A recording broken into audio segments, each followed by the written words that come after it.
अंबाजोगाई तालुक्यातील घाटनोंदुरी येथे एका तरुणाची चाकू भोसकून आणि डोक्यात वीट मारून हत्या करण्यात आली। ज्ञानेश्वर उत्तरेश्वर वाकडे, वय वर्ष अवघस 21, राहणार पट्टीवड गावाचं मृत तरुणाचं नाव आहे। क्षुल्लक वादातून आणि सोशल मीडियावरील वर्चस्वाच्या रागातून ही हत्या झाल्याचं समोर आलं। या प्रकरणी 5 आरोपींना पोलिसांनी बेड्या ठोकल्या असून पळून जाण्याच्या प्रयत्नात एका आरोपीचा पाय फ्रॅक्चर झालाय। दरम्यान आरोपींना आश्रय देणाऱ्या मंगल कार्यालय मालक आणि व्यवस्थापकावर मुख्य आरोपी म्हणून गुन्हा दाखल करण्याच्या मागणीसाठी संतप्त नातेवाईक आणि ग्रामस्थांनी अंबाजोगाई ग्रामीण पोलीस ठाण्यात दिवसभर ठिय्या दिला होता। नमस्कार, मी बालाजी शिंदे आणि तुम्ही पाहताय लोकाच्या टीव्ही। ज्ञानेश्वर वाकडे हा लातूर येथील एका हॉटेलमध्ये कुक म्हणून काम करत होता। तो कामानिमित्त 11 जुलै रोजी आपल्या गावी पट्टीवडगाव येथे आला। रात्री 6:30च्या सुमारास तो मित्र विवेक तारसे याच्या सोबत पैसे काढण्यासाठी बाहेर पडला। अंबाजोगाईहून काम आटपून परतत असताना शेपवाडी आणि धायगुडा पिंपळा दरम्यान त्याचा सामना कन्हैया उर्फ श्रीहरी मिसाळ, विशाल शिंदे आणि सोमनाथ कांबळे याच्याशी झाला। तिथे सोशल मीडियाच्या कारणावरून सोमनाथ आणि ज्ञानेश्वरचा मित्र प्रथमेश जोगदंड यांच्यात शाब्दिक चकमक उडाली। मला हलक्यात घेऊ नका अशी धमकी देऊन ते तिघे निघून गेले। यानंतर रात्री उशिरा सोमनाथ कांबळे यांनी प्रथमेशला फोन करून तडजोड करण्यासाठी घाटनांदूर येथील रेल्वे गेटजवळ बोलवलं। मात्र तिथे पोहोचताच आरोपींनी प्रथमेशला मारहाण करण्यास सुरुवात केली। त्यानंतर 7 ते 8 जणांच्या जमावानं या तरुणांवर हल्ला चढवला।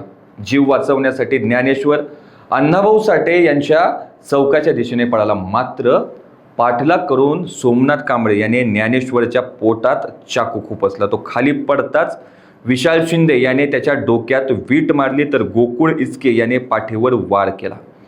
सुरज ताटे, समाधान मिसाळ, कन्हैया मिसाळ आणि गणेश खंदारे यांनीही ज्ञानेश्वरला लाथा बुक्क्यांनी आणि काठ्यांनी बेदम मारहाण केली। या अमानुष मारहाणीत ज्ञानेश्वरचा मृत्यू झाला, तर त्याचे मित्र प्रथमेश आणि विवेक हे गंभीर जखमी आहेत। या प्रकरणी ज्ञानेश्वरचे वडील उत्तरेश्वर वाकडे यांच्या फिर्यादीवरून अंबाजोगाई ग्रामीण पोलीस ठाण्यात सोमना केरबा कांबळे साळुंकवाडी येथे राहतो तो, विशाल शिंदे, गोकुळ इचके, सुरज ताटे, समाधान मिसाळ, कन्हैया सोपान मिसाळ आणि गणेश खंदारे या 7 जणांवर खुनाचा गुन्हा दाखल करण्यात आलाय।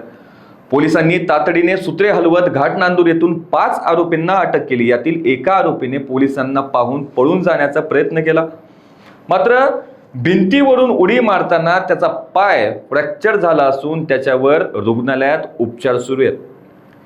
ज्ञानेश्वरची हत्या केल्यानंतर आरोपी लपून बसले होते। त्यांना आई मंगल कार्यालयाचे मालक तथा घाटनांदूरचे सरपंच महेश गारठे आणि व्यवस्थापक बालाजी मिसाळ यांनी आश्रय दिला असल्याचा आरोप मैताच्या नातेवाईकांनी केलाय।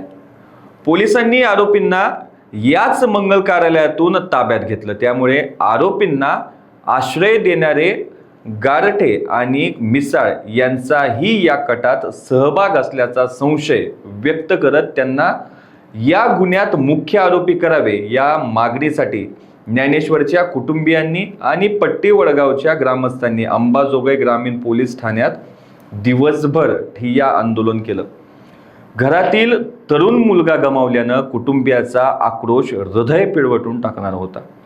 संतप्त जमावामुळे पोलीस ठाण्याच्या आवारात दिवसभर तणावाचं वातावरण निर्माण झालं होतं। नागरिकांमधील असुरक्षिततेची भावना आणि संताप यावेळी स्पष्ट दिसत होता। अशाच ताज्या अपडेटसाठी लोकाच्या टीव्हीला सबस्क्राईब करा आणि लाईक करायला विसरू नका।